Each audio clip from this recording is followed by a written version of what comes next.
Good evening, everyone, and welcome to the Universal Journeys radio show with your hosts, Dr. Brenda L. Bates and Donny Winter. Follow your heart, for only you know which path is right for you. Universal Journeys Radio is about how spirituality, if I can articulate myself correctly, intersects with nearly every other aspect of our lives, even when we do not see it or realize it. Creativity and expression are our connections to the spiritual energy many seek to understand, and our identity is forged through this process.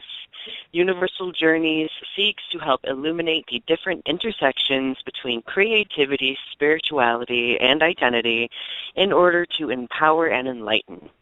And tonight, our topic is the secrets of guided meditation, and our special guest that we will have calling in a little while will be Bevani, and she is a YouTube musician who has recently released her own album of meditation music featuring some tracks with guided meditations along with it.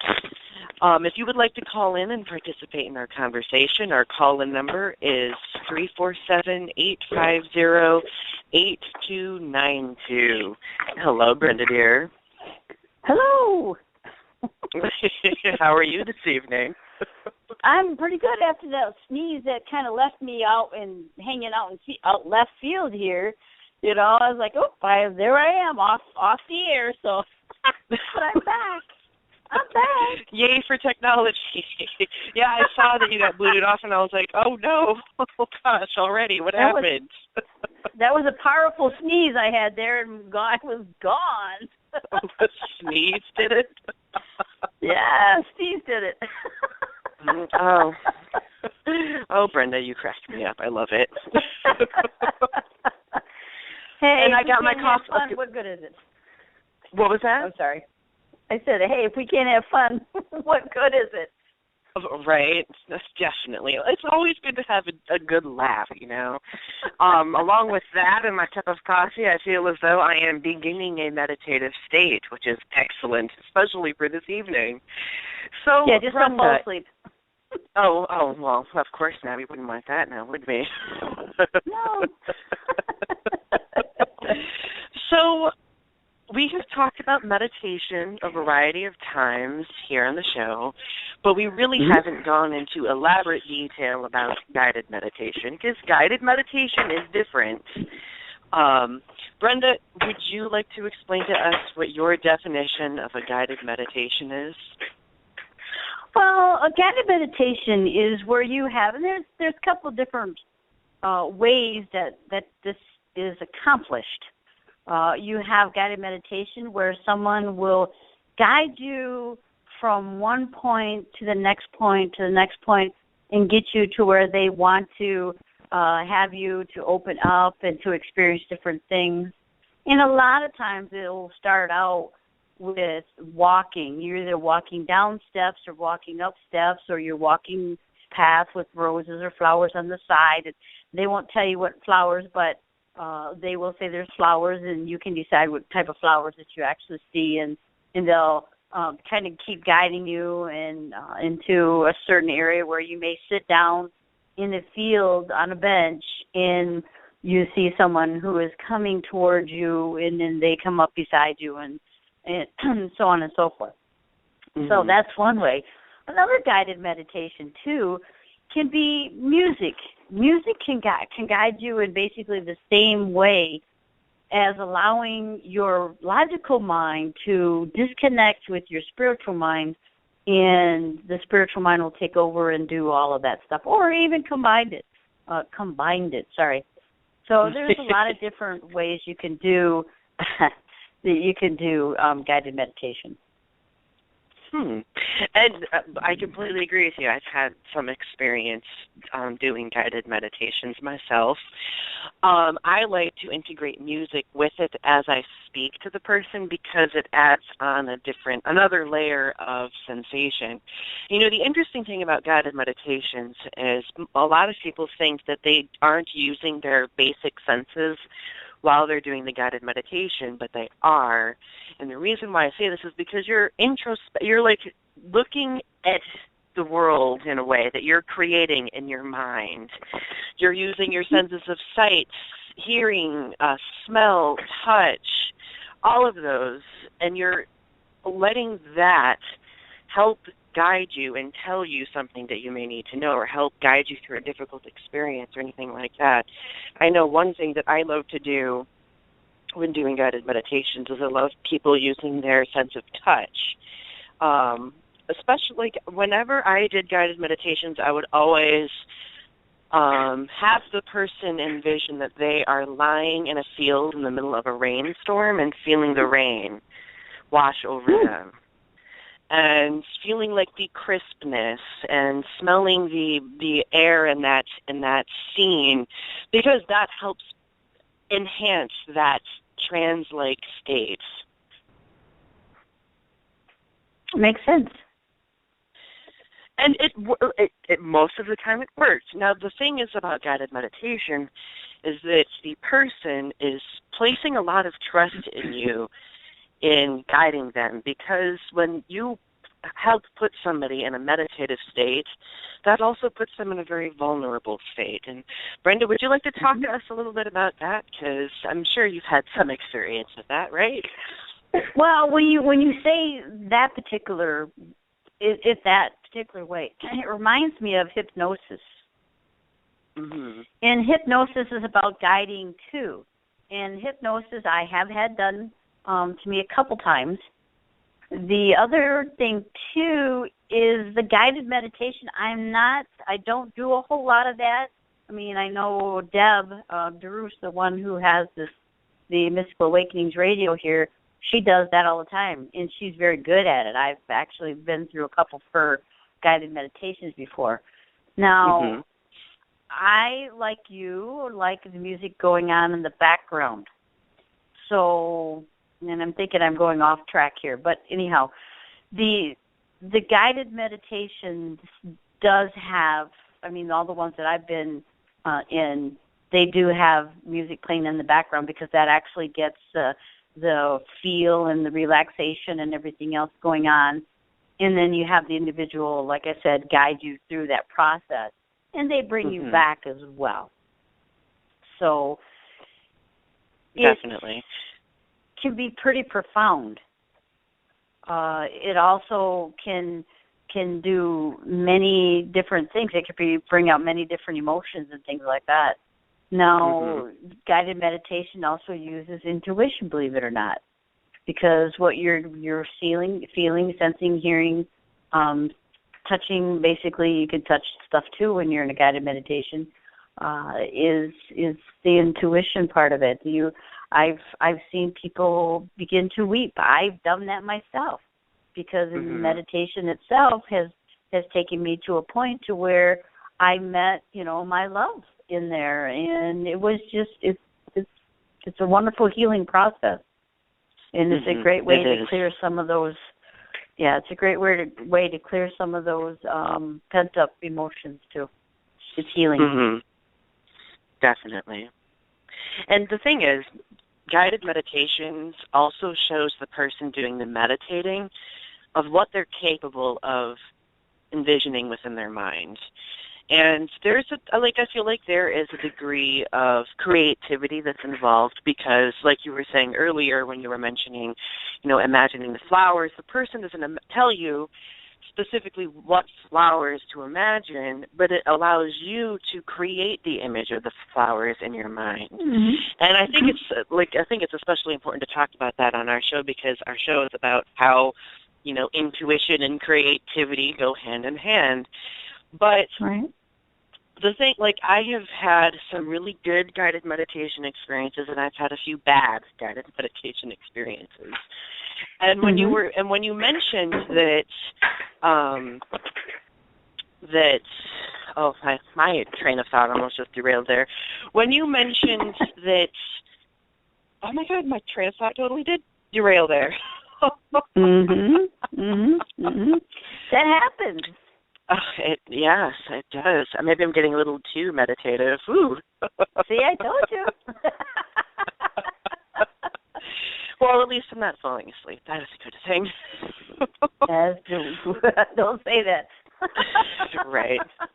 Well, when you mentioned earlier that it gives the person the ability to create the images, but also the person that's leading the guided meditation has to be aware of how much description they are giving the person doing the meditating. Because if you give too much description, then you are basically dictating their guided meditation, which I have happened before too.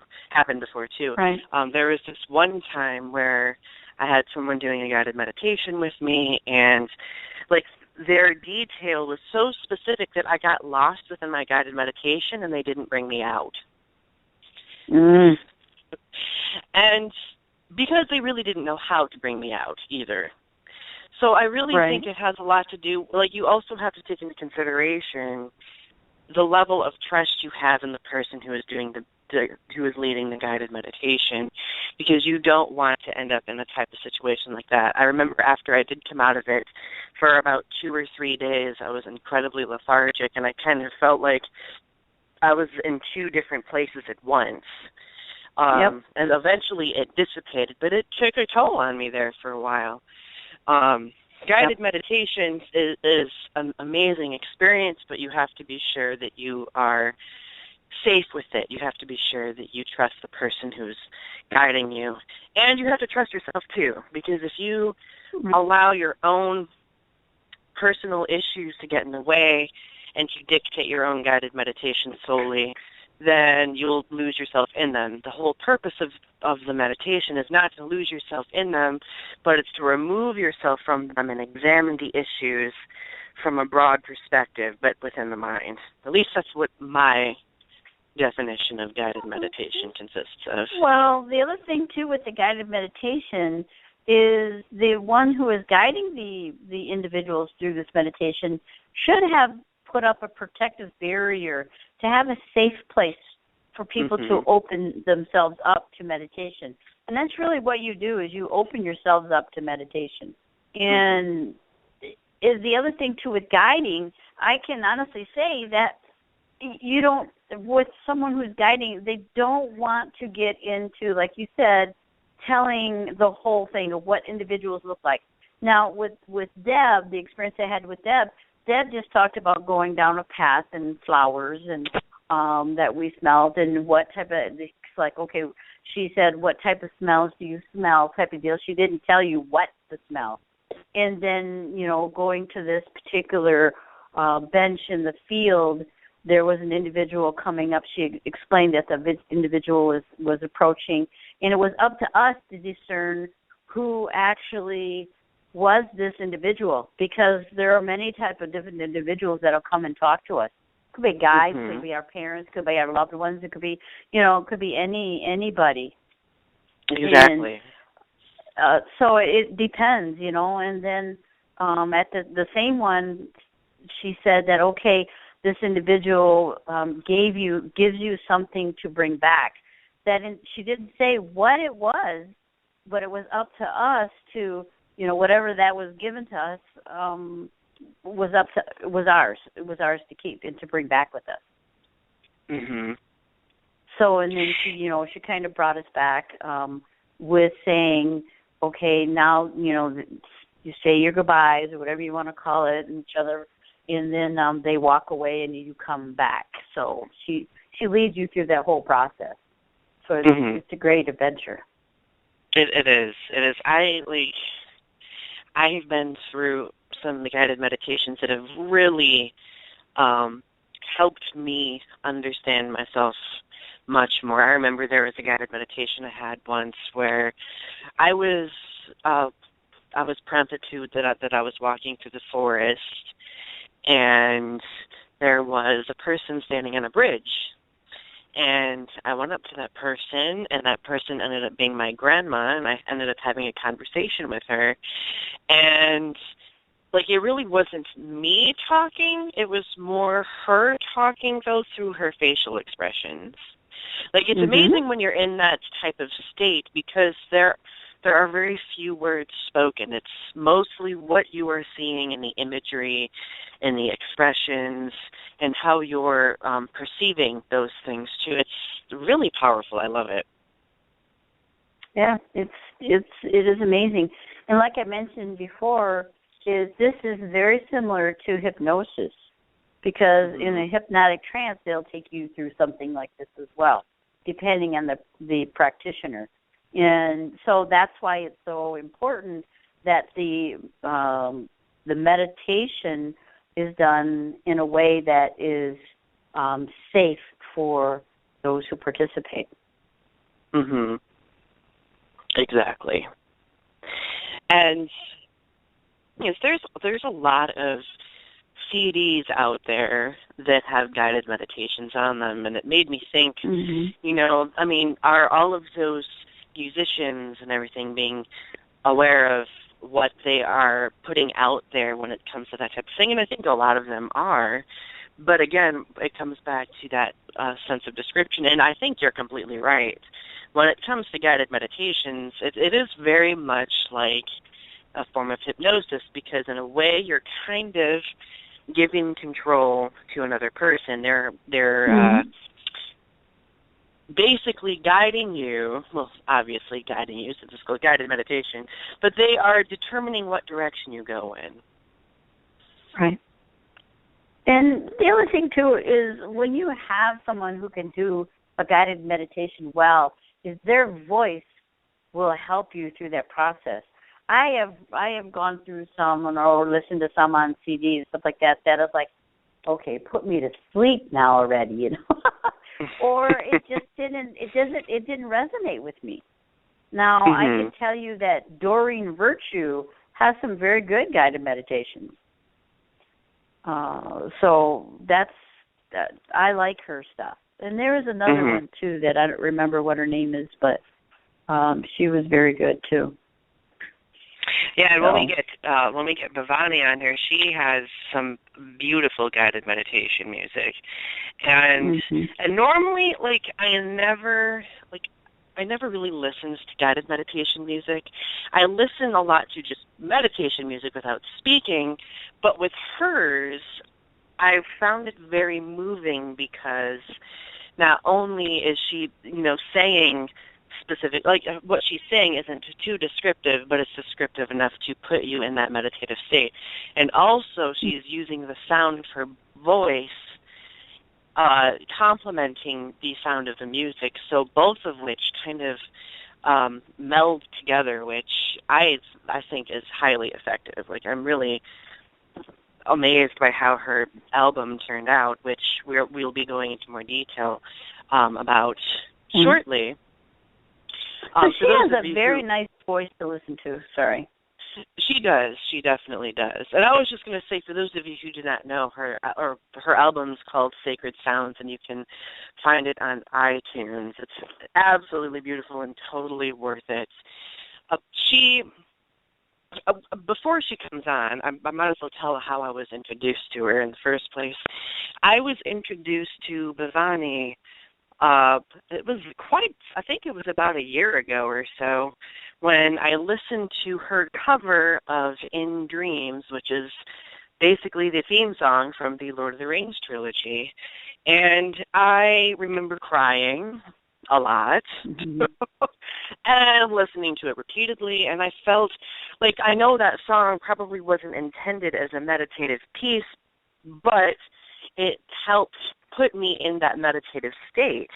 And I really think that goes to show you how attuned a person is to their gifts as well, because her gift is music, and being so closely connected with that, I feel like that's how she's able to reach out and touch people as effectively as she does. And she's done that with me, and she's done that with many other people on YouTube as well. And I could gush about her for forever, because it's wonderful.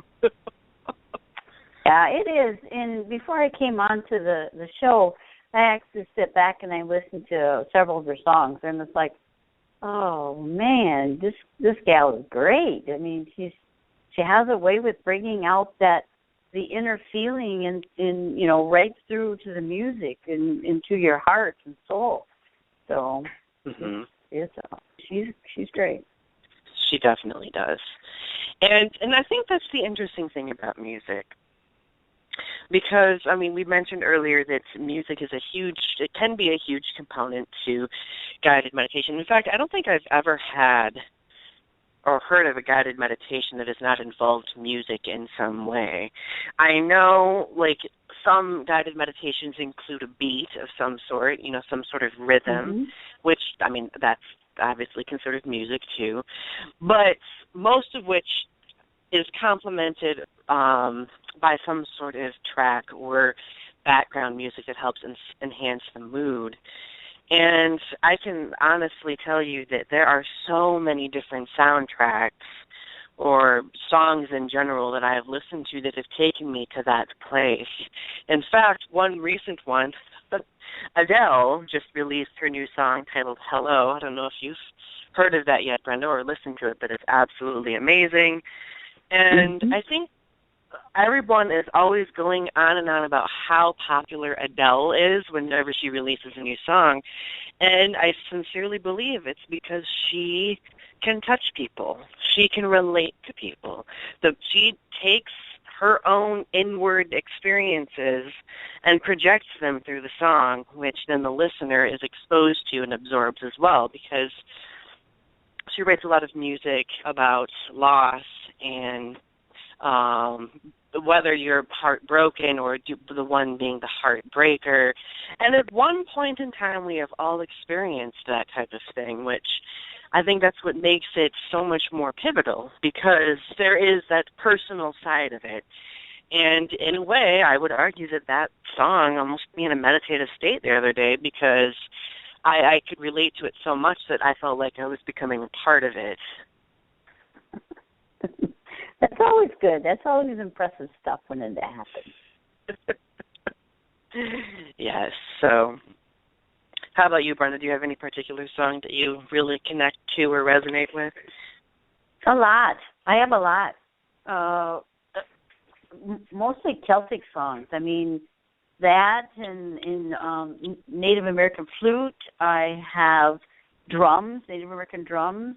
But the Celtic music with the way that beat is, and it just touches my inner being, and it makes me tear up, because when it does that, I know that it's touching something that I deeply love.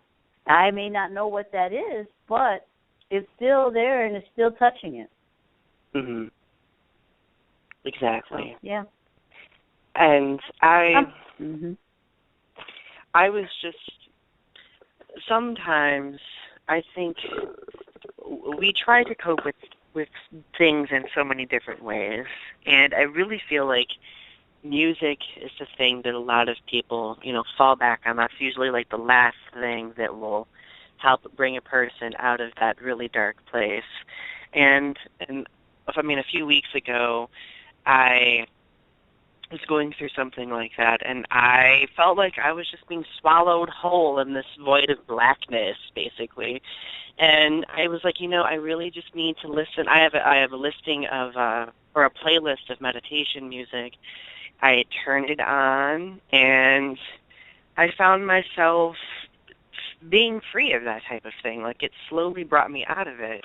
And like another musician that really does that for me especially is Enya. And I know, you know how much I love Enya, Brenda. I could go on and on about Enya too. Oh yeah. And again, that comes back to how much energy they invest with their own gifts. And I just think that these individuals who can do this are absolutely wonderful. And, the thing is, when it comes to these gifts, it's not necessarily limited to music. I mean, people can touch other people on a variety of different levels. Music, poetry. Poetry is a huge one for me, even watching movies.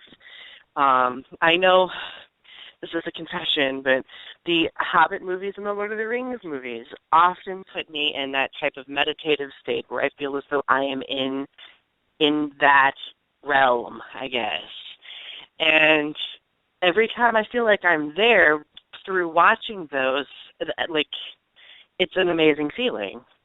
I know you've probably felt that with those movies before, too. I think you've mentioned it before. Absolutely. Absolutely. Especially the one, and come back, especially the one where one of the twin hobbits, if you want to call it, or whatever his name is, where he's singing that song, that eulogy, or whatever you want to call it, and I was like, oh my gosh, that just hit home.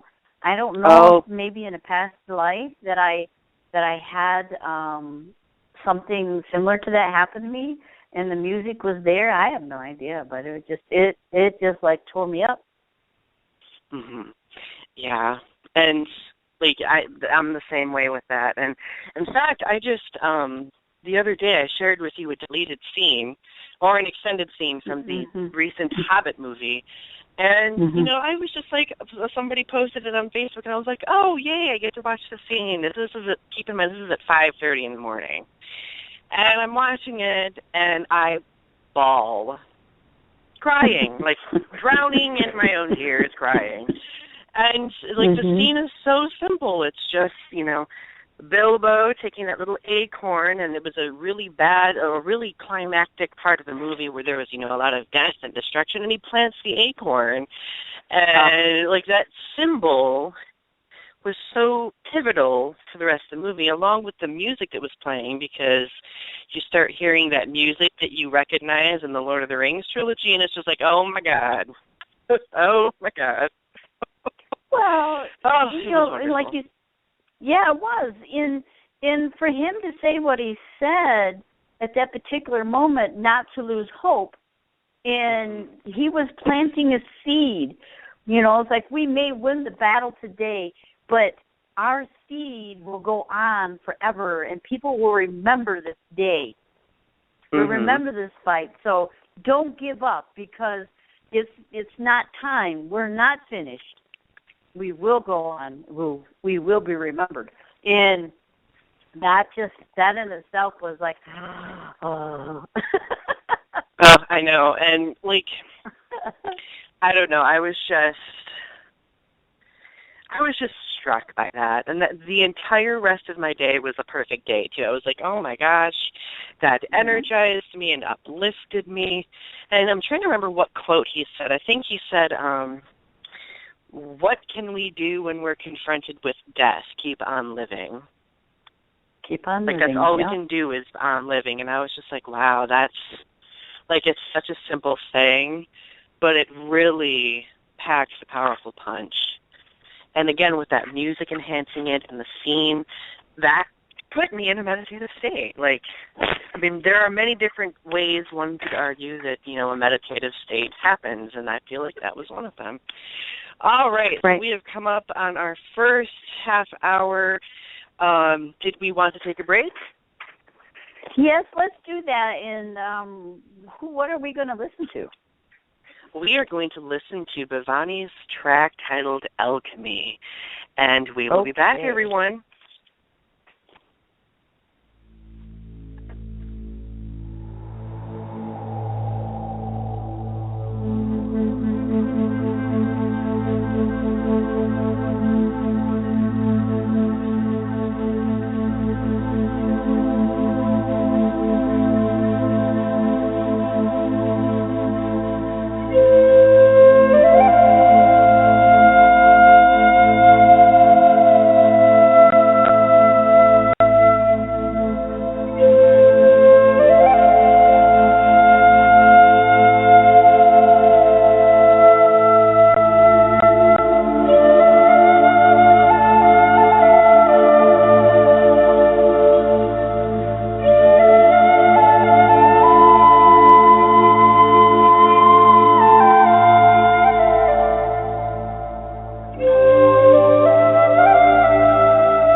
Welcome back to Universal Journeys, everyone. Follow your heart, for only you know which path is right for you.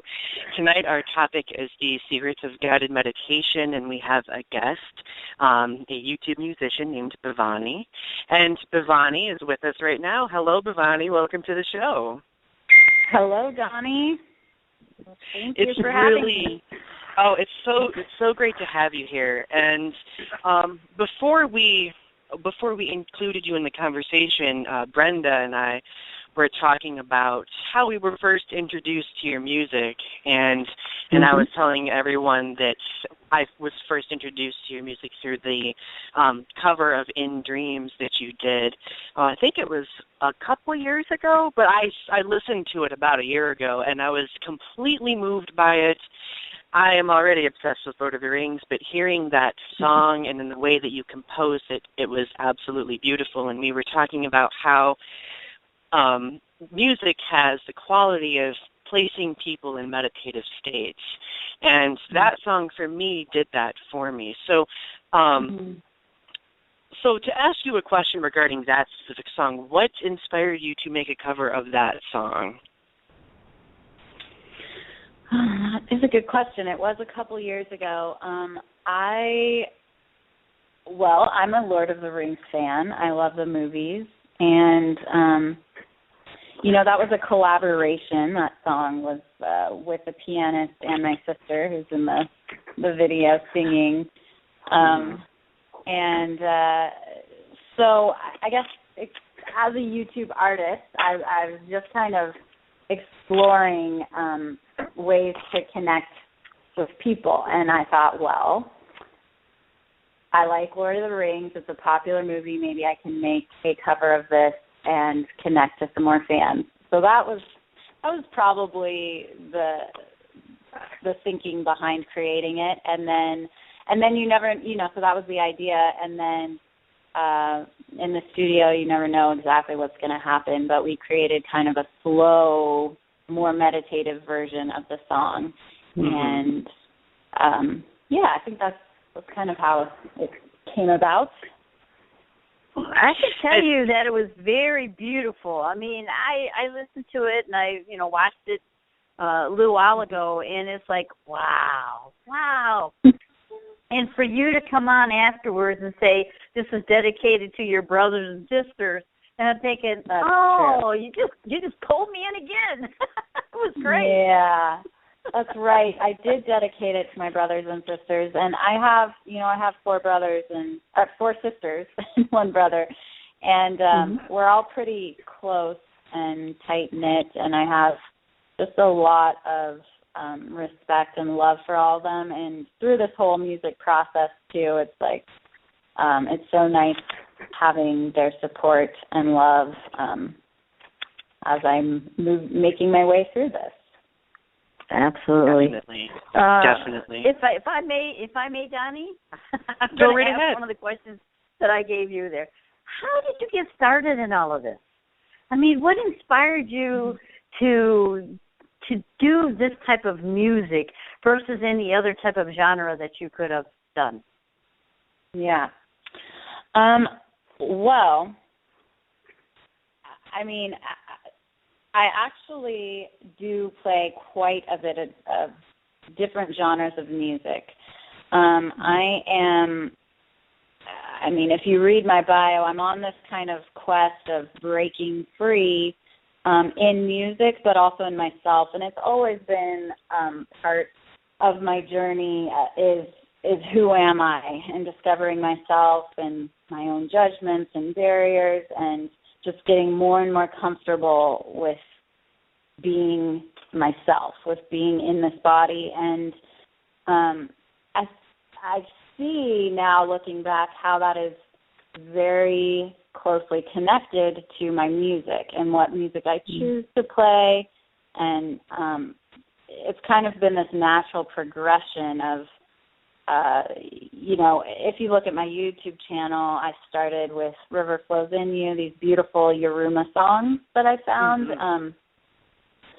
and then kind of doing some covers, because I'm trying to find ways also to connect to more people, to expand my Bevani, my music, and into my fans. And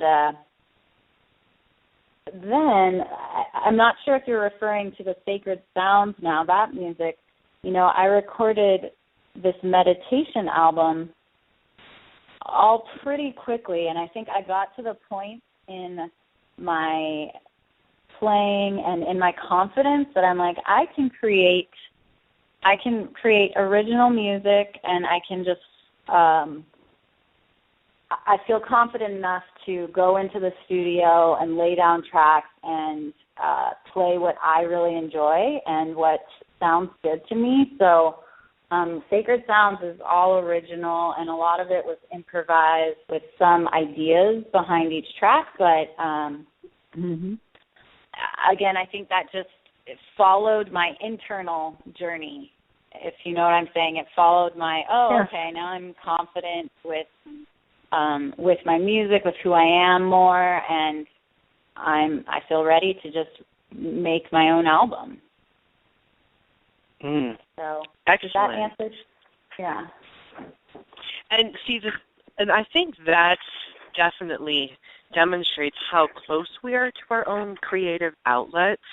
That's one of our primary aspects of this show, is we try to promote the connection between the self and the creative outlets. And like being a musician myself can also connect with that too, because really it is in a lot of ways an exploration of the self and how we grow as an individual, and our music grows with us. Our music, in a way, is a reflection of that. And that was an amazing answer. Thank you. Yes, definitely. Yeah, of course. So, when did you first start playing the flute? Were you very young when you first started? I was 7 years old, and I started with the Suzuki method. My mom played flute in college just for fun, and she was the one that that encouraged me to choose flute as my instrument. So it was definitely her influence. And then I was just naturally, I could get the sound. So if anyone out there has played the flute, it's like that's the most important part, is is your embouchure, is how you make that first sound, and that came pretty naturally. And yeah, then I just continued on. I had the same flute teacher until I was 18 years old, for about 10 years, and there were definitely ups and downs in the journey. I didn't always practice a lot, or it was a struggle to stay with it, because, I think just because playing an instrument it takes a lot of dedicated practice on your own. Like musicians realize there's so much time spent by yourself practicing and figuring it out by yourself, which can be a challenge to stay motivated. So. And it's interesting that you mention that, because in my own experience, I've gone through that too, and I think a lot of it also has a lot to do with getting through that sense of, music is a chore, I have to practice, I have to do all this, and then when you get to a certain point, it's like, this is my gift. I need to honor my gift, and I need to enjoy it. And I think once you break through with that, then you're like, okay. And then you start on a new path, and then you start growing more with the music. And for me, I'm actually coming out of this weird little funk, because I originally was going to go to and do my undergraduate degree in saxophone, and then I decided to change my degree to music. And ever since then, I've been trying to recapture my musical ability. I can still play the same way I always was able to. It's just finding the time to do it and remembering that, I have this ability. Why am I not using this ability? So, and I'm also glad we're having this conversation, because it's kind of putting that spark in my mind that, hey, Donny, you need to do this, because it's a part of you. So thank you for that. Right. And, and getting creative with it, I've really, as I've gone through it myself, of just my own training with teachers, and now I'm teaching a lot, and that is really my main income right now. And I have to think of my students in creative ways to help encourage them to practice, to find that motivation.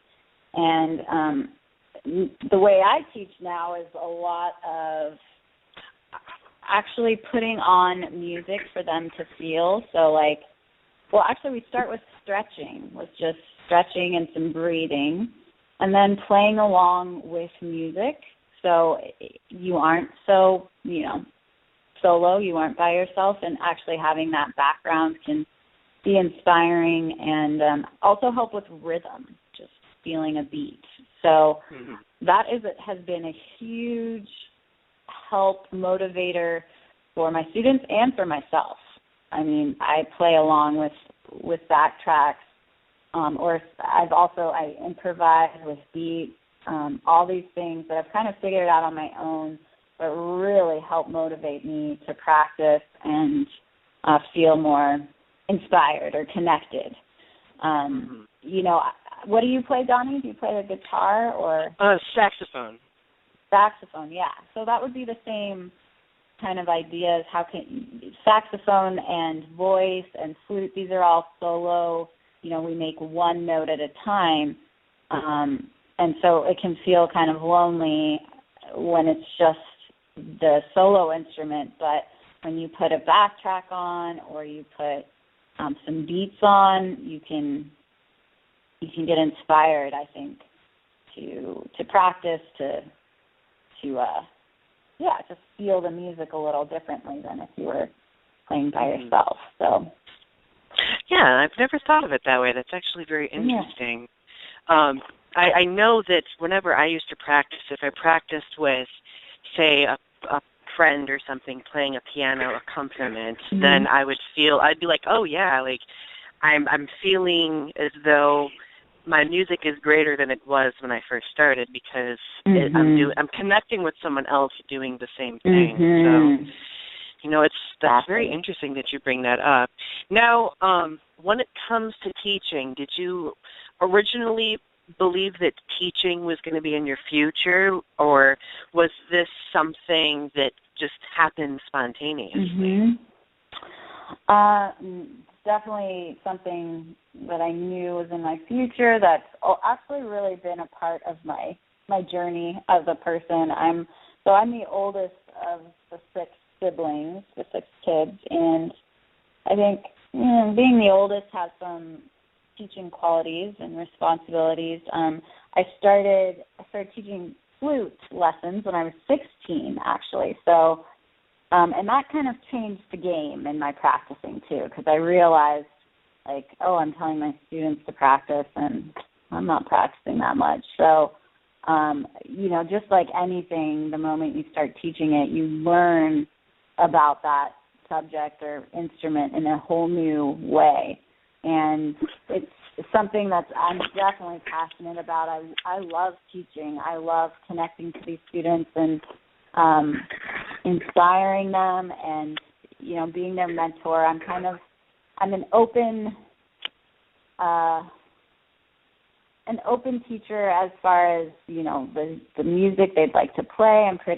If they have a favorite song, I like to follow that, follow each student's passion and different interests. Some of my students, my middle school girls, they're dancers. So I've also incorporated a lot of body awareness into their playing. So maybe bending a knee and tapping your toe, or sometimes even full dance routines that my students have made up.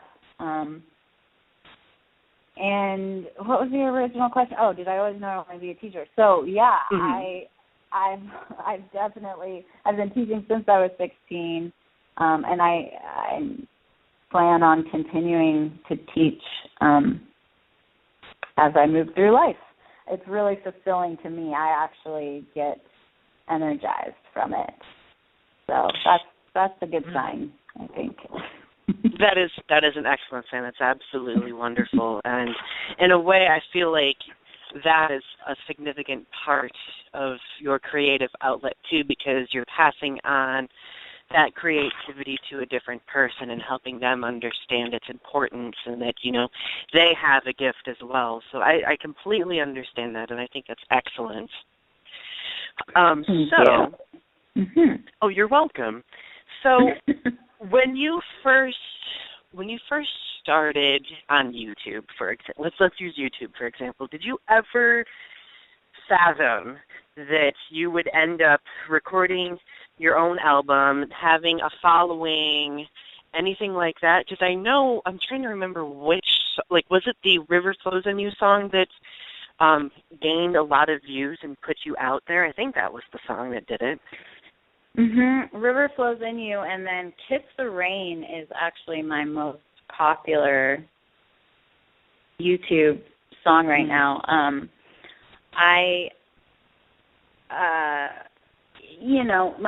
The first person I saw on YouTube was Lindsay Sterling. She really inspired me. I saw one of her videos. I love her. Yeah. So I saw her, and I'm like, oh, my God. She's this little violinist dancing around, playing these pretty songs, and I want to do that. So after I watched a couple of her videos, I was like, I'm going to try to make my own. And the first one I made was River Flows in You.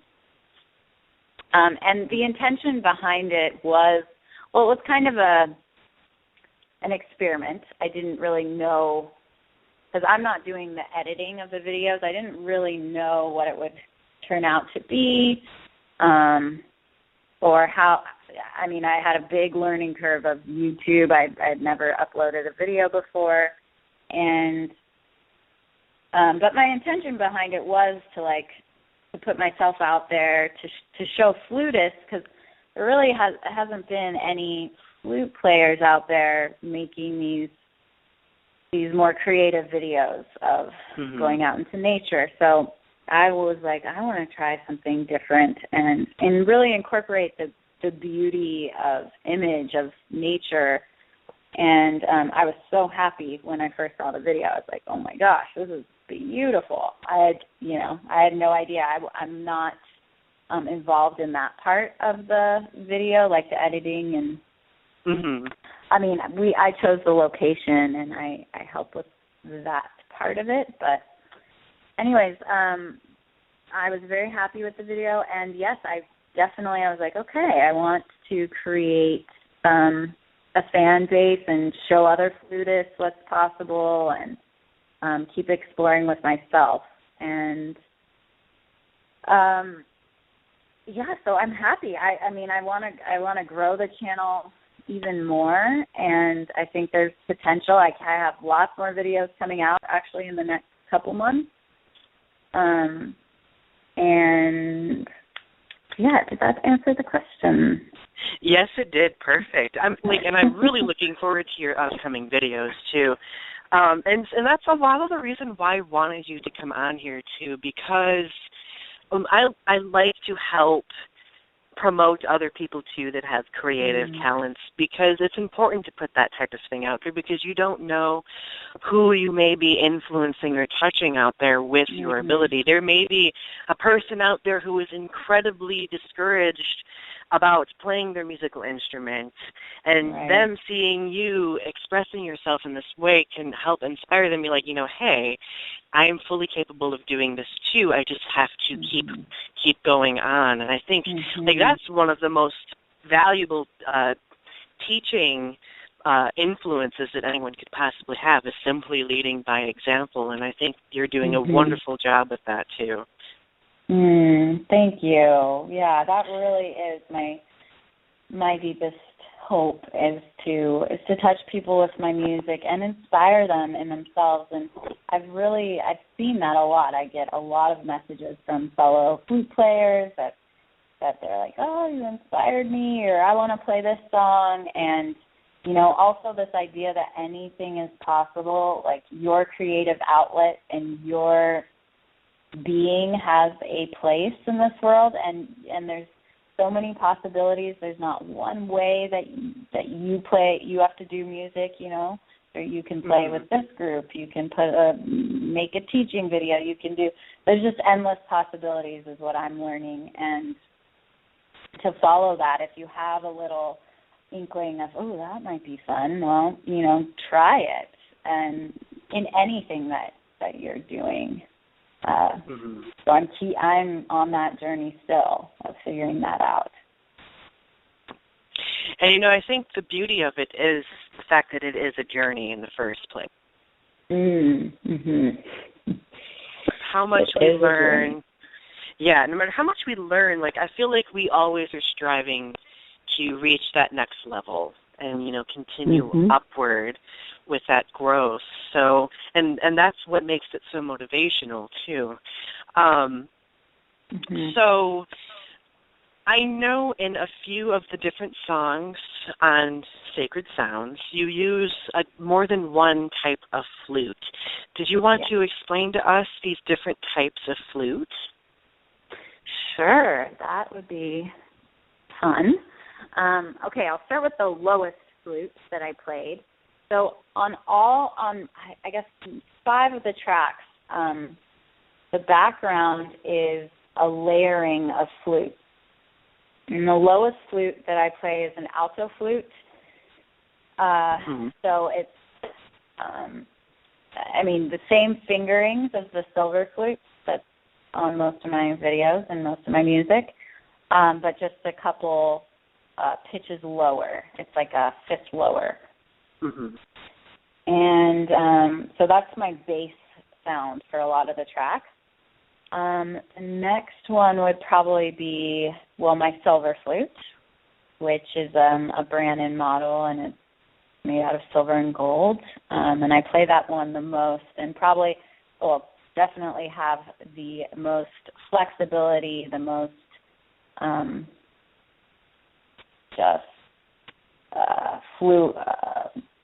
fluent, and I've played it the longest. It's the easiest flute out of all the flutes on the track. And then the other one, I have 3 different Native American flutes that I play on the CD. The Native American flute can be in different keys, but it's a pentatonic scale, so it has 5 main notes. So I have a few different Native American flutes that are on the track. I played my Bansuri flute, and Bansuri flute is made out of bamboo, and it's originally from India, and has I think a warmer tone, and that one is on Bansuri Rising, the first track on my album. That solo flute is the Bansuri flute. And just a side note about the Bansuri flute, I joined this Indian fusion band when I was in college, and we went to a festival, this group. We went to a festival, Bhakti Fest, which is still going on. It happens in Joshua Tree in California. And we got invited to play on the small stage at Bhakti Fest, and that festival opened my eyes to different possibilities, because there were so many flute players, so many Bansuri flute players and silver flute players on stage, moving around, improvising, having fun on stage. And I had never seen that before. I was so trained in the classical way, I'd been to, so many classical concerts. I had never seen Bansuri flutist or someone playing the silver flute moving around to music on stage. And when I saw that, I was like, wow, I want to do that. I want to move like that and play with ease, just improvising. I met a Bansuri flutist, Manos, and he plays with, I don't know if you're familiar with Deva Kramal and Nitin, but they're sounds familiar. Yeah, they're great if you want some more meditative music. They sing mantras, and it's just really beautiful. Anyways, there's a Bonsai flutist, and he, I saw him on stage and heard him play, and I was blown away. I was like, oh my God, this guy is amazing. And we became friends, and he gave me a couple tips on the Bonsai flute. But anyways, he's a beautiful flute player, and that the whole experience really inspired me. So that was a side note about the Bonsai flute and Bhakti Fest. Let's see, what else did I play on the track? I had a fife. So actually in Alchemy, the track we listened to earlier, Alchemy, the solo flute sound on there is a fife. And it's just this, you probably wouldn't expect it after listening to the track, but it's just this small, I think it's made out of plastic, or small, like the size of a piccolo flute. And so that's the high sound. And then I just played it all down an octave. We actually just changed it using technology to put the lower octave on there, but that's played on through a fife as well. And then, let me think, crystal flute. That's another one of my flutes. And that also has kind of a soft tone to it. It's made out of glass, and it's fun. I ordered, you can order like different patterns on your glass flute, and is that the flute that you were playing? Well, one of the flutes that you were playing in the Hope Springs video?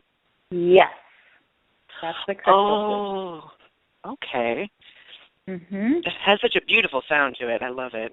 Yeah, me too. It's really magical.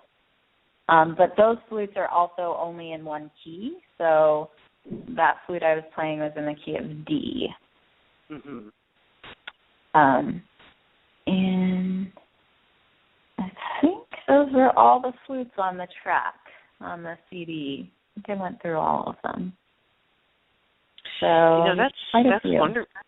That's very, I think it's just so interesting how you take all of those different, especially when you were talking about doing those, the different layers of the flute in the background. That's very interesting. Most people don't realize that there are many different types of flutes, and I get people I can connect with that too, because there are many different types of saxophone, and most people just assume that, a tenor sax is the actual, trademark saxophone. It's no, there are many other ones. So, so it's very interesting that you are incorporating all of those. Yeah, and there's more. There's more than that. I want to keep collecting them. I have. There's, the Japanese and Chinese flutes, and the shakuhachi is the Japanese one, and the nai is is a Middle Eastern flute. So yeah, there's many that I hope to keep collecting.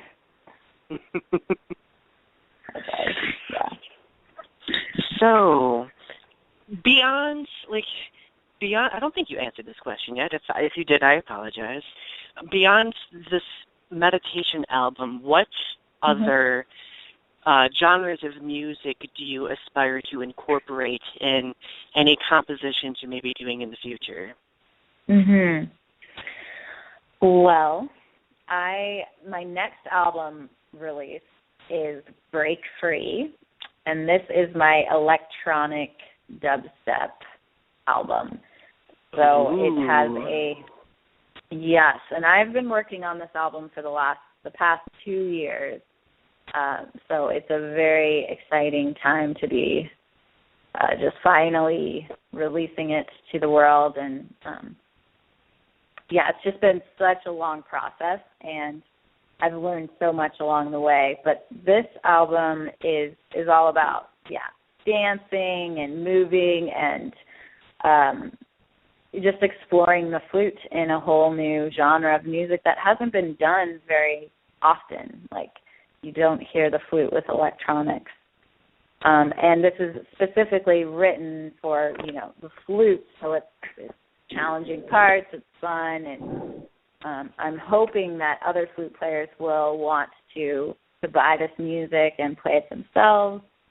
And then each track, there's 6 tracks,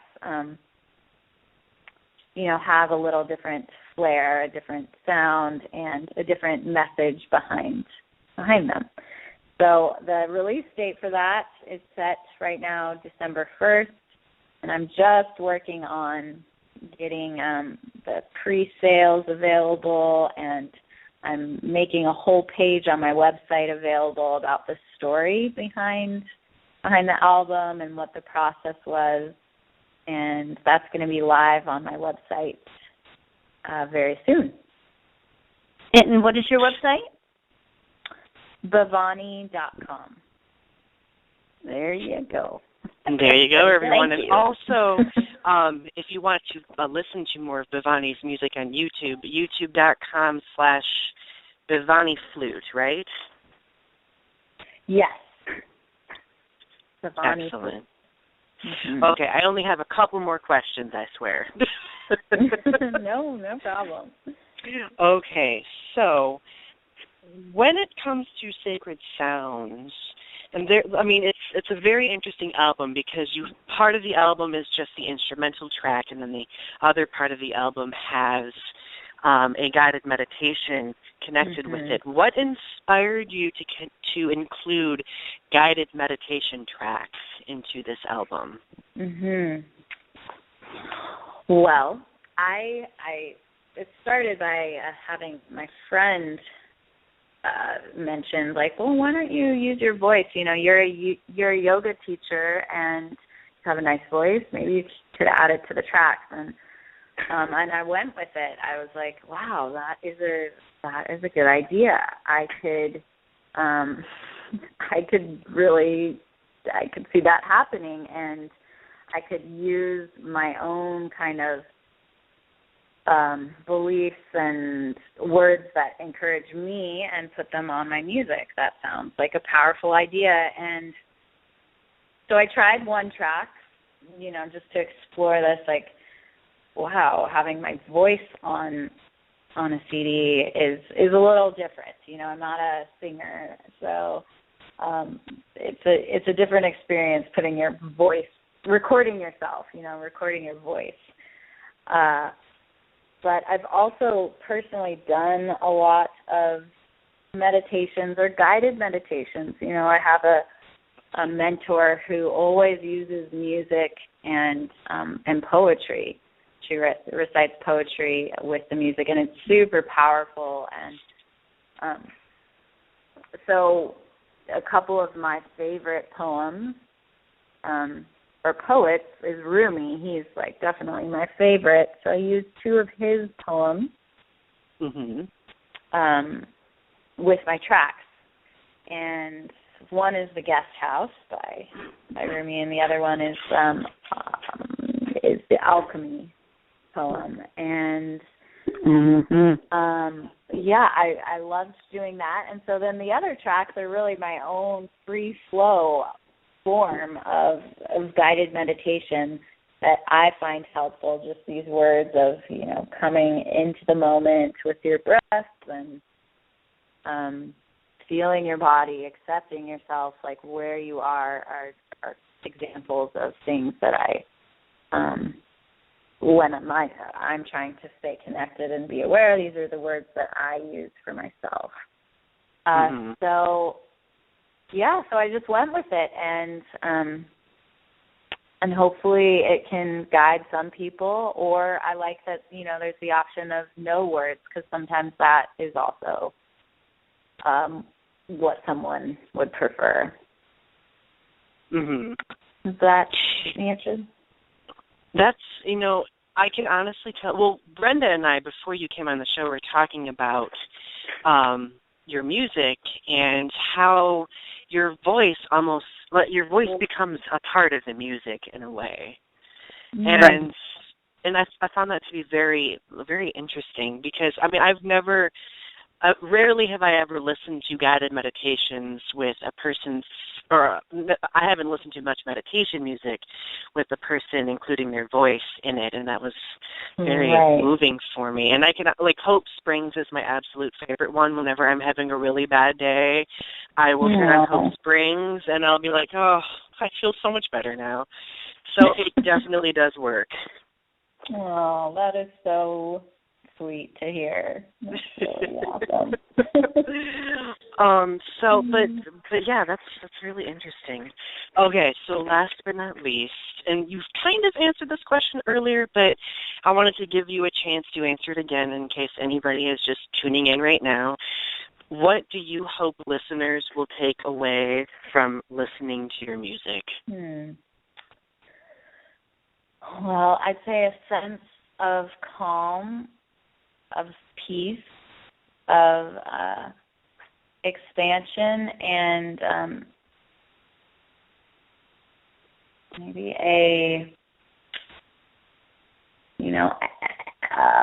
like a inspiration to find that place inside you to try something new, to be brave. I think it depends on what song you're listening to, but any of those would be awesome. So, well, I can definitely understand that, and because, like I was saying earlier when we were talking about you teaching, it's also you extending your talent for other people to almost grasp onto as well. So it's almost like an energy that flows, I'd say. So, yeah. Yes, that would be wonderful, and I love the idea of music connecting. It has connected me to people all over the world, and seeping into them, inspiring them, or creating some peace, some acceptance, like all these things that I strive for in myself. So, yeah. That's amazing. Like, thank you so much for coming on and joining us. We really appreciate it. Thanks for inviting me, Donny, and thanks for, connecting with me online and Facebook. It's really nice to talk to the person that I've seen online. So. Oh, well, I mean, it's a major honor to talk to you. It's like also coming from another musician, like it really has motivated me to not necessarily tackle, but immerse myself in my own ability to. So thank you for that, definitely. So welcome. All right, everyone. So thank you, Bevani, for joining us and shedding some light on your music and putting it out there in a different way. We are going to go on break here, and we are going to listen to Bevani's track titled Grace. Thank you, Bevani. Thank you, Donny. Take care. Yes, thank you. You too. All right. Bye. Bye. Bye.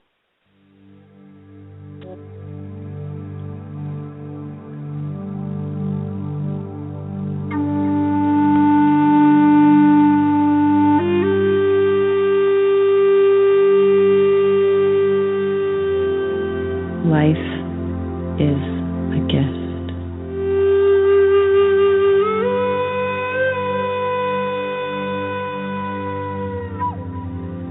The power to create lives within you.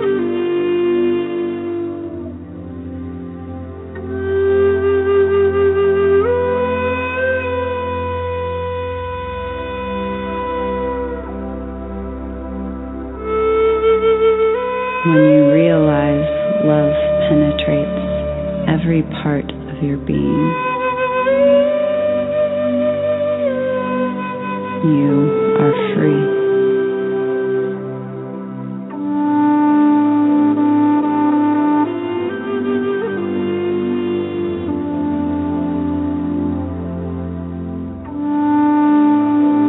Awaken to reality.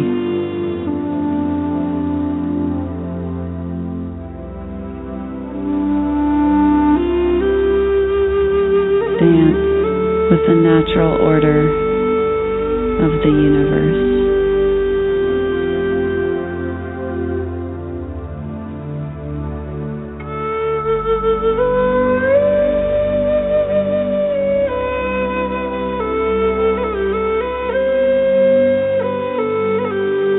Bring forth what is within you,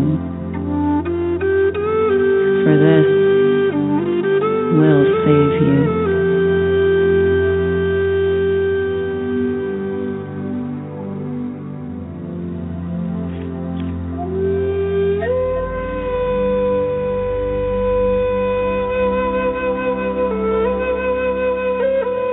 Soften your mind and allow kindness to embrace you.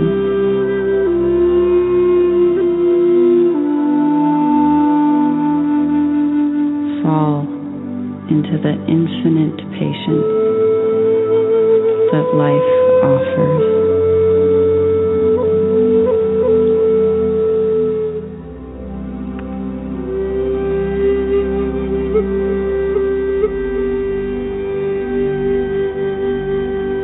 You were born with grace.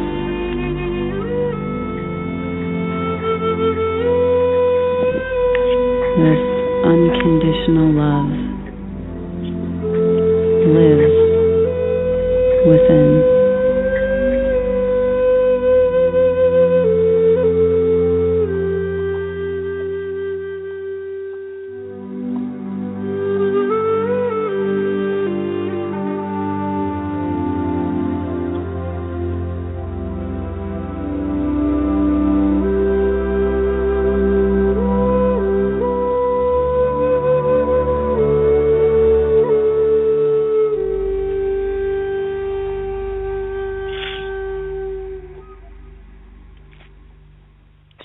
And welcome back to Universal Journeys, everyone. Follow your heart, for only you know which path is right for you.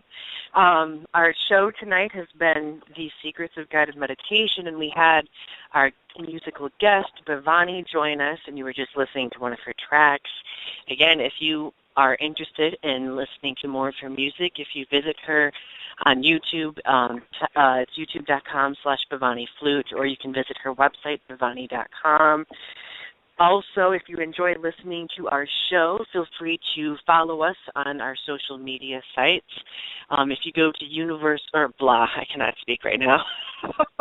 If you go to Facebook.com and type in Universal Journeys, you should be able to find us on there and click like on our page. We share a bunch of different uplifting memes and pictures, and we love to create a positive atmosphere, and we do that there.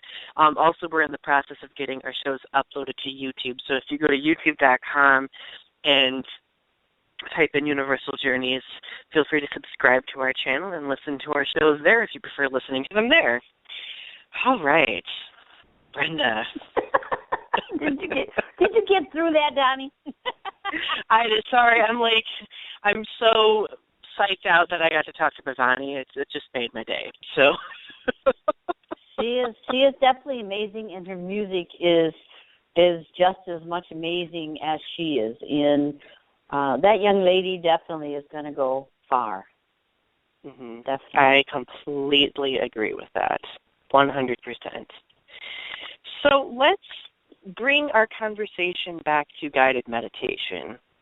And okay. I've been looking for some sources regarding how, if a person has never done a guided meditation, we have some general guidelines for, doing that.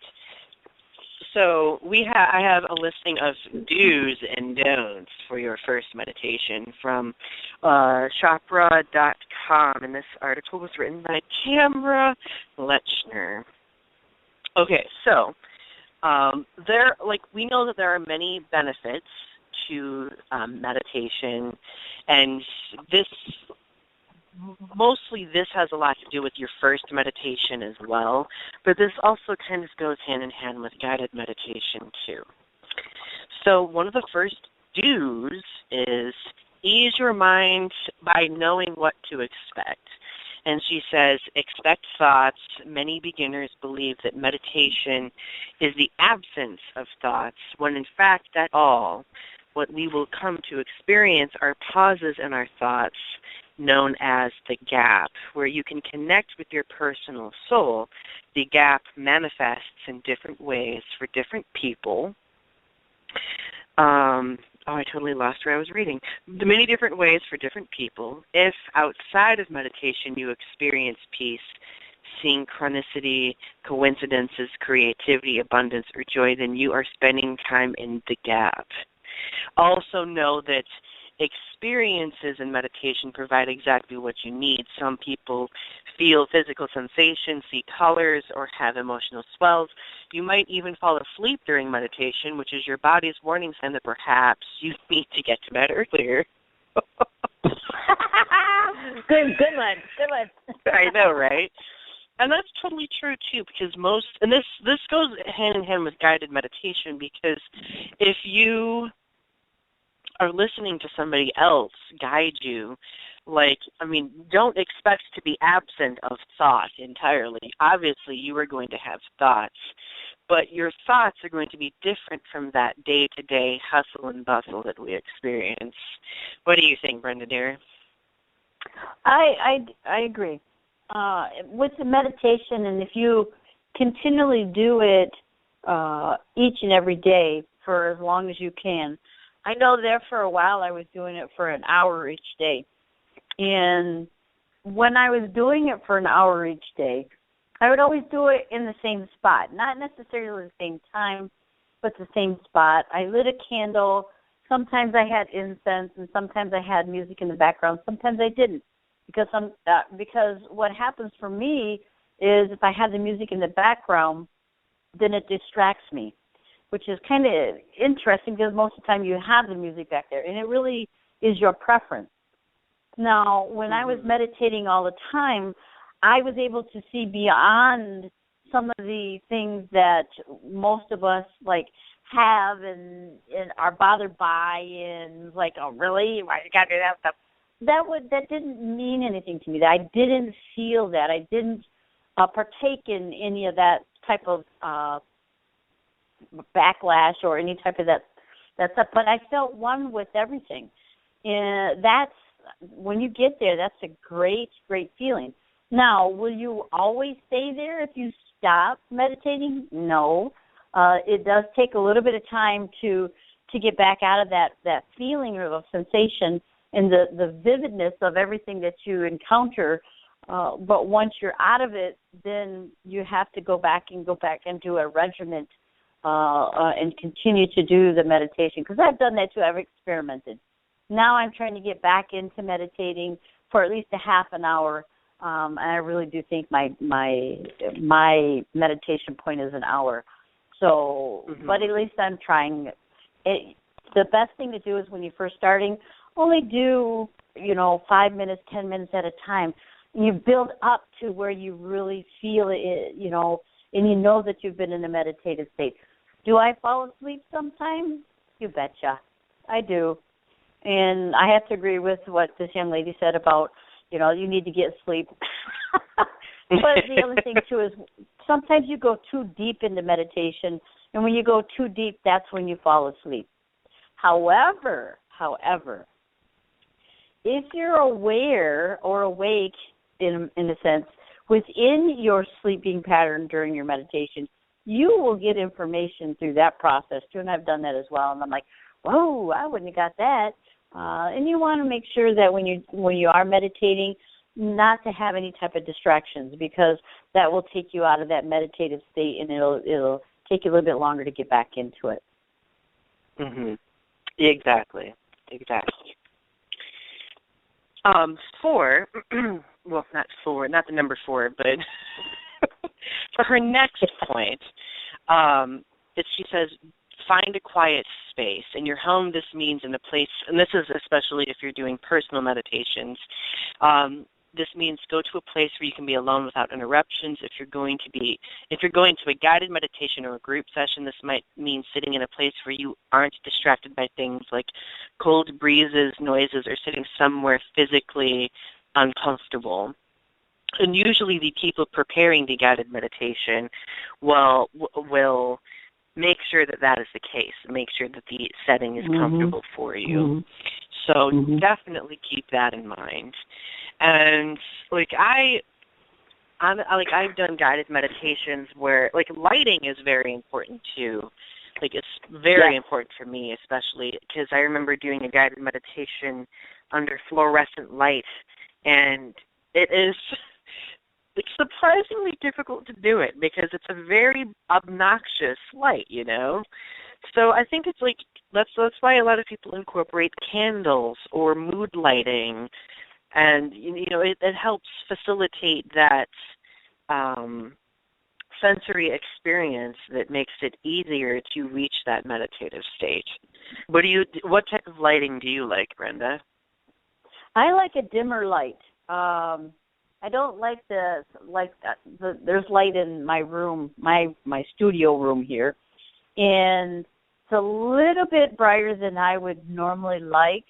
I like it to where it's I can't even explain, but it's not really bright, but there's just enough light to light the atmosphere, and a little more than a candlelight, though. I do need to say that. It needs to be a little more than a candlelight for me. So, but I could tell it's awesome, and it's really a preference. It really is your preference. Right. And I also enjoy letting in natural light too. So if you do it during the day, I love letting in sunlight or I include my plants when I do meditation. So having that green light, that green type of energy really enhances the mood, Yes, it does. Definitely. All right, her next. And the cool thing go ahead. The cool thing about that too is, and the cool thing about that too is when you meditate around the plants get your energy. It get the vibration that you're exuding when you're doing that, when you're meditating, and you receive that energy. So it's like an interchange there, an exchange of energy, and it's like, whoa, they thrive and you thrive, and it's really kind of neat. Definitely. I definitely agree. I just felt the need to sing at that moment.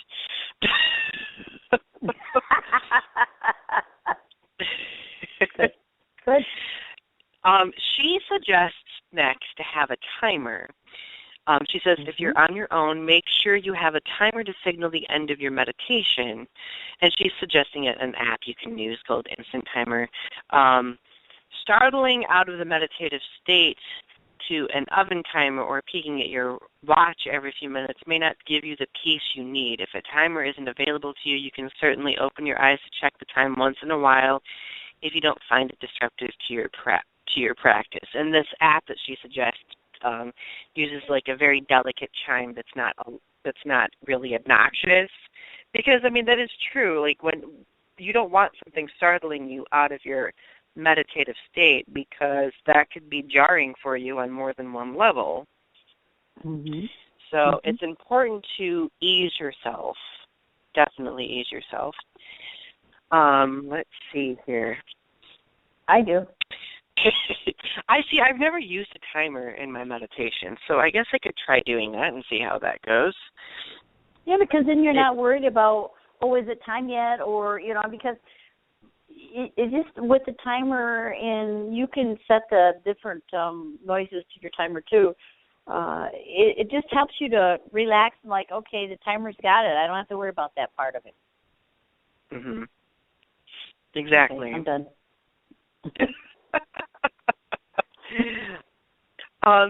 Her next point is avoid interruptions. Turn off your cell phone, your home phone. Pick a time when there are least number of people in your home, especially children. Tell your family or roommates what you're doing and why, and give them the information they need to avoid interrupting you. Basically, you need to prepare yourself and inform people. That way you aren't going to end up having any spontaneous interruptions, because with the obnoxiously loud timer, having those spontaneous interruptions can also bring you out of that meditative state in a non-comfortable manner. And I can honestly say that I've had, like, me trying to meditate in a college dorm room was almost a joke. Either there are people screaming or funking around on things, you know. It just was not a very good atmosphere to do it in. So make sure that you do it in an atmosphere free of interruptions. And obviously, if you're doing a guided meditation, the people or individual facilitating it should be ensuring that. The next one, she says, is stay seated. Your body equates the position of lying down with sleep. To help your body to recognize that meditation and sleep are different, you should find a comfortable seated position for meditating. Use pillows and blankets or lean against a wall that helps your comfort level. If you have a physical limitation that makes seated meditation impossible, meditate in whatever position works for you. I agree and disagree with that. I don't really necessarily think that it matters what position you're in as long as it helps a person reach that meditative state. Because for everyone, that feeling is different. There you go. That's what I was going to say. Because it's different for everyone. I can't lay down and meditate. If I lay down and meditate, I'm out. I'm sleeping. So for me, it's sitting up and, you know, feet flat on the floor and things like that. One of the other things I was going to mention, too, is when I meditate, I always have a mala in my hand. And you can use a rosary or you can use just about anything to just kind of, I just one beat at a time. I'll breathe in and breathe out, and then I'll switch to the next beat. And I continue to do that. For some reason, if I try without it, I don't seem to go in such a deep meditation. And I can always tell that my head starts to tingle, and it just raises the energy when I'm using it. And I don't know, the rosary didn't have enough beads on it for me, so I went to the mala. And it for me, it works. So that's another option for people, too.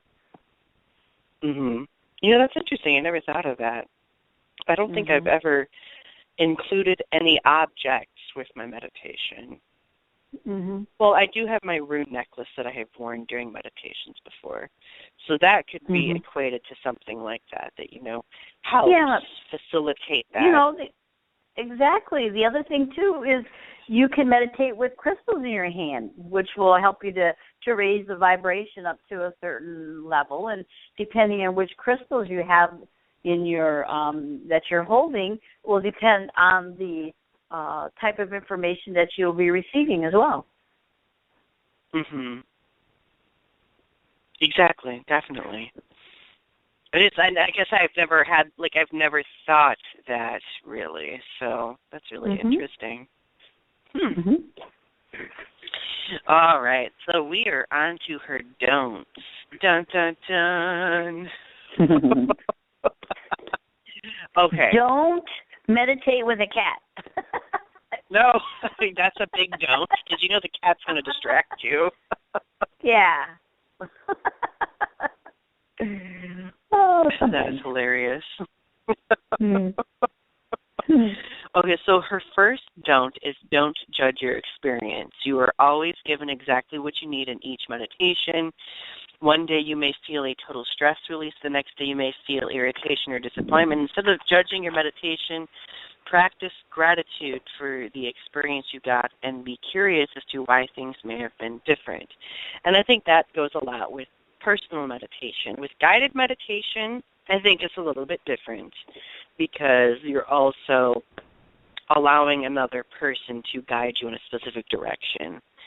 So, I mean, obviously, if they guide you into something negative, that could either be them or that could be you also misinterpreting what they're doing, too. So definitely be aware of that. What do you think about that, Brenda? Yes, I agree. That's it. I agree. Yay! Oh, Brenda, don't worry if you get interrupted. Oh, Releasing, no. she says, releasing control of outcome is a big part of the meditation process. When you expect to have a quiet and uninterrupted meditation, and instead you get a UPS delivery and 2 phone calls, don't sweat it. You're learning to go with the flow. Next time you might want to unplug the phone or put a note on your door, but for this time be glad you got a chance to practice how to get back into the meditative mindset multiple times in one sitting. This probably isn't what you wanted, but it is perhaps what you needed, which I completely agree with. Like, meditation shouldn't be, like, yes, you want to be in a quiet place. Yes, you don't want to be interrupted, but you also have to keep in mind what you do if you are interrupted. You can't simply, Sure. lash out at the person interrupting you. You can't get upset over it because that contradicts the meditative state that you were in. You need to simply go with the flow and allow it just to pass on by. That's true. It's like, okay, yep, all right, see you later.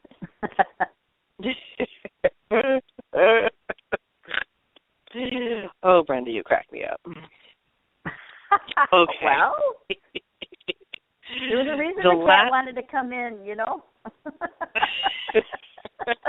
Yeah, I know if I was up at home in Michigan, my cat would still be probably sitting on top of me during That's meditation. okay, though. That is okay. Maybe include the cat in your meditation, right? There you go. Okay.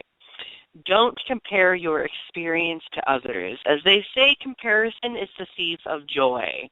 If you ask others about their experiences, you run the risk of comparing it with yours.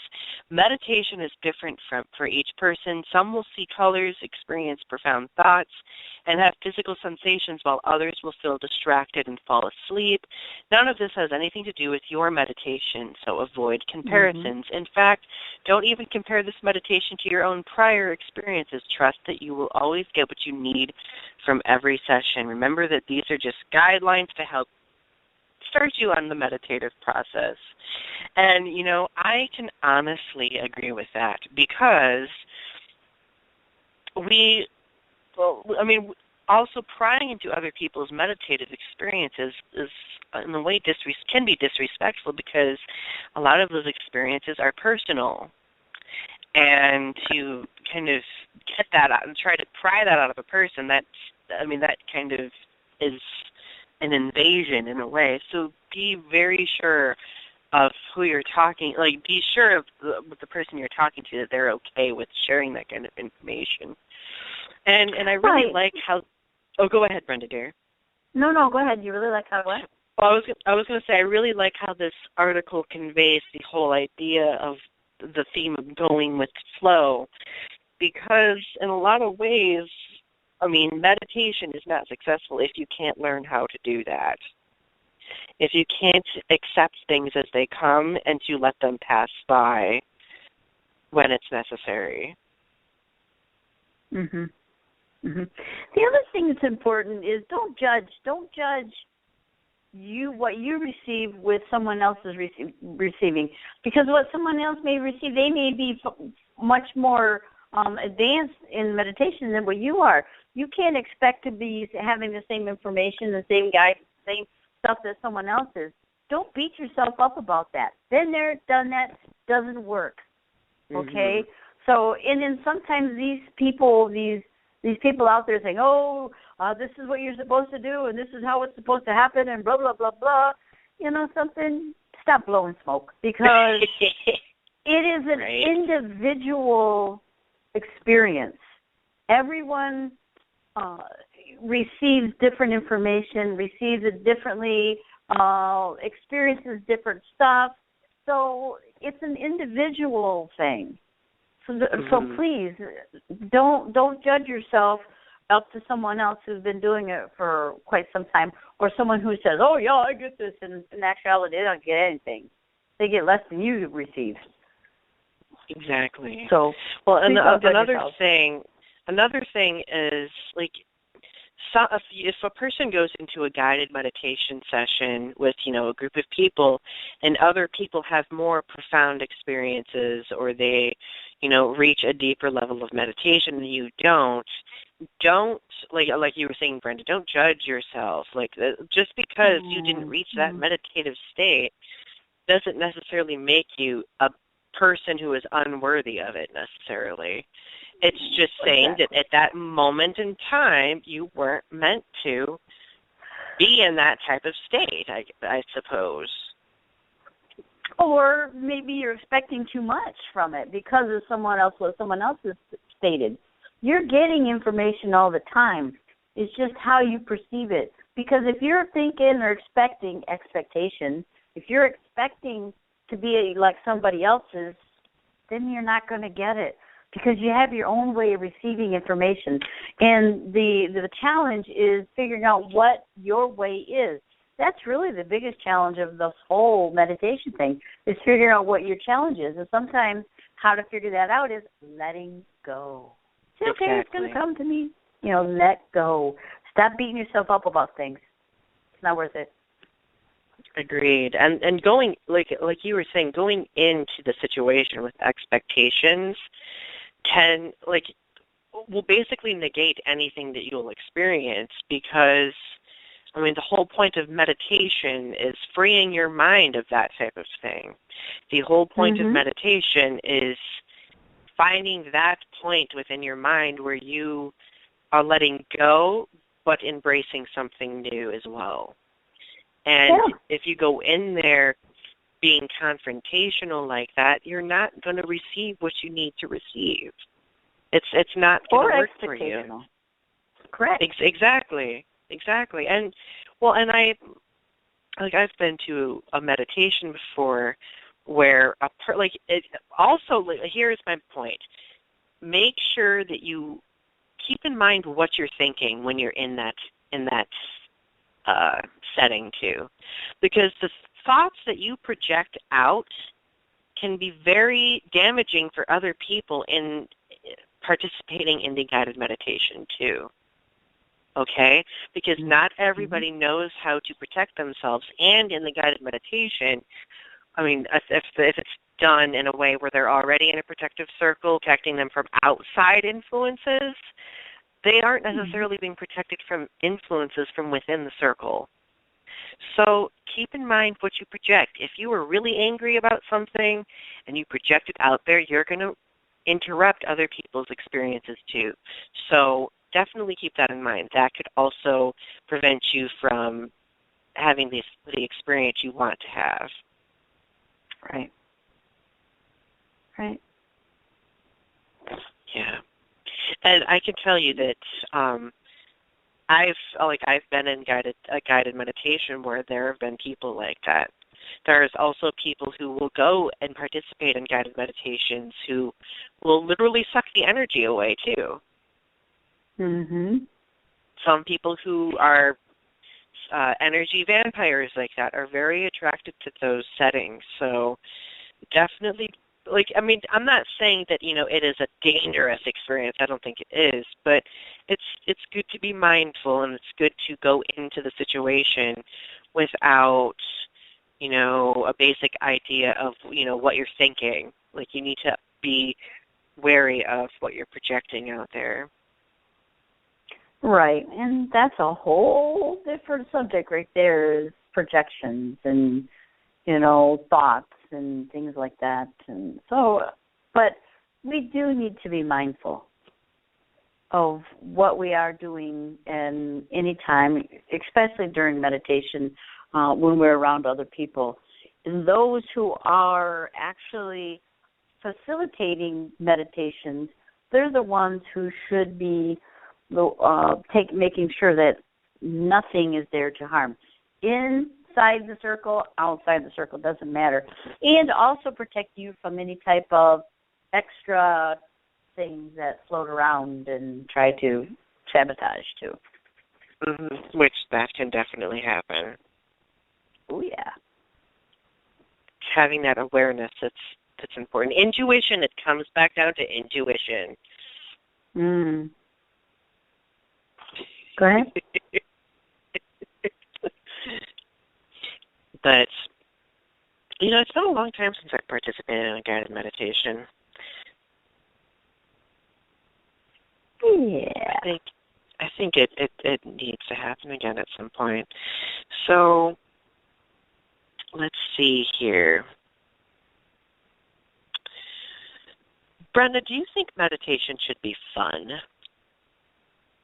It can be. Now, you have to think about this. We're talking about one type of meditation. We're talking about guided meditation. There are many other type of meditations you can do. You can do not crystal gazing, or you could do that too. But watching the flame candle is a form of meditation. Mm-hmm. Walking is a form of meditation.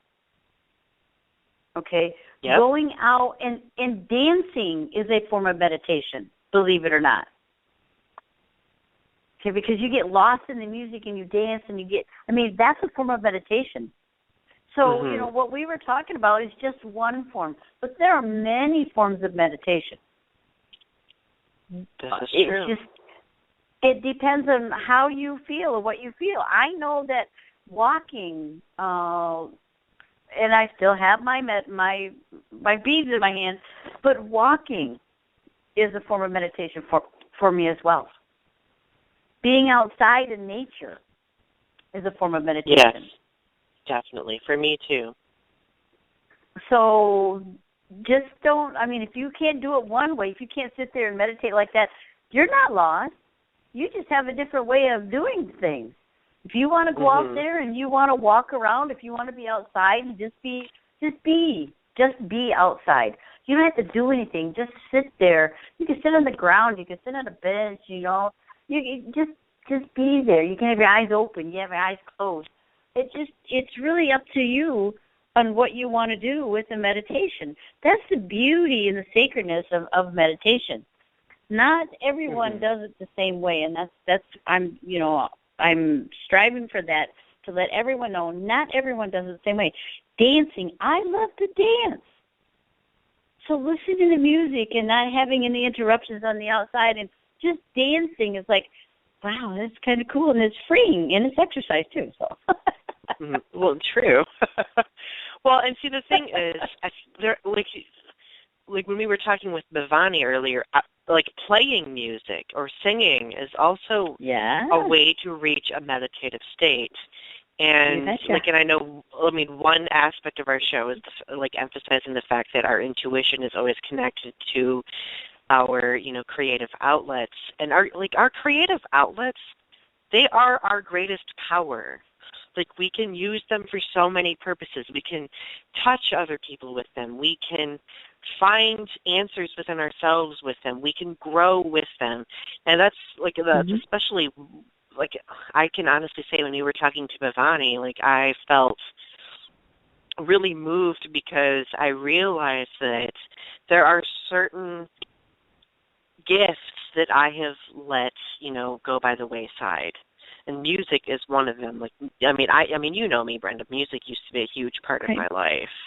Right. And having that realization that your gifts they grow with you, and they serve as a reflection for you to see into yourself. And mm-hmm. I feel like that meditative state that we reach by exercising those gifts or those wants and desires, that's what helps us grow as an individual. It does. It absolutely does. And when you find that meditative outlet, don't let anybody tell you that you have to do it differently. If it works mm-hmm. for you, that's all that matters. If you're receiving divine guidance and getting that pull or push to do what you need to do, then take it. Mm-hmm. Nothing else matters. And see, the thing is, people will try to discourage you. People will try to tell you that you shouldn't do it, that you're silly for doing it, that certain gifts aren't worth anything because they won't benefit you. Is it my question is, what is it to them, if it's not going to benefit them, then I mean it doesn't matter, because it should at the end of the day be what is going to make you better in the end, what is going to help you the most. Right. If you want to go out there and you want to play music, or you want to write poems, or you want to dance or anything like that, then do it. Mm-hmm. My thing is, if someone is telling you that you have to meditate a certain way, you know, to me that makes me wonder, are you really meditating? Do you really understand about meditation? If you think I have to do it your way, come on. There are many, many different ways out there to meditate.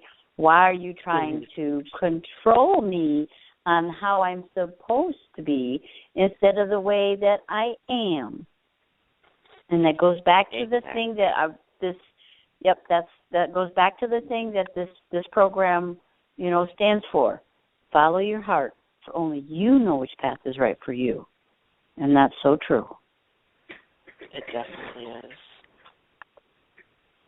And the thing is, though, so many people don't do that. And I mean, I'm not saying that we can't be influenced, or that we should never be influenced by people's opinions or anything. But when we are influenced to the extent where we completely change who we are for that other person, that's when it becomes damaging. Mm-hmm. When you sit there and you tell yourself that like, I know at one point, like, I've had friends before, and I've talked about this in my YouTube videos. I have had friends before who have been like, Donny, I can't believe you want to go to school for writing because it's so useless and you won't go anywhere with it. Like, when you tell a person that is so unbelievably destructive. Yes. You squelch the dreams. You squelch the person's dreams. Maybe that's what God put them here on earth to do, and you just squelched it. Oh, my gosh. Shame on you. Exactly. And you want to know what's funny? Well, I mean, it's not funny, but it's ironic. The reason why people do that a lot of the time is because they have had someone else squash on their own dreams. Or they feel like they will, or their own insecurities get the best of them and tell them that they can't. So for the people out there who discourage other people like that, keep that in mind, that you're allowing your own pain to activate the pain in other people, or to cast your pain at other people. That's not right. Like, I mean, when you are putting out people's desires like that, that's just, in the end, going to harm you more, because you're going to have that weight of ruining that person's dream on your consciousness. Well, the thing is people like us, we have to remember not to do that as well, because sometimes we get caught up in the human race. So, right. I mean, it's a great reminder for all of us. And see, the thing is, and you're right, the thing is, these things are bound to happen accidentally, like misinterpretations and accidentally letting our insecurities get in the best of us. But what defines this is how we react, how we cope from it, how we move onward from it. If we move onward by simply allowing ourselves to be self-destructive and, you know, destructive toward other people, then, I mean, that's not helping us. We need to learn from those experiences. We need to apply different things in order to ensure that we don't affect people like that.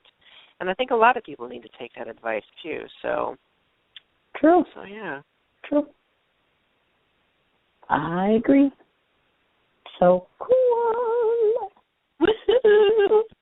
Yeah. So we have 4 minutes and 47 seconds left. So this is what we're going to do. I am going to say this for us and do some advertisements here for the Mystical Awakenings Radio. Now, on Monday nights from 8 to 10, we have True Paranormal. Tuesday nights from 7 to 9, we have Sacred Journeys. Wednesday nights from 7 to 9, we have Mystical Awakening. And Saturday nights from 9 to 11, we have What the Hell Is That? And then, of course, right here, right now, Sunday nights from 7 to 9, we have Universal Journeys. And everything revolves around Mystical Awakenings Radio on Blog Talk Radio.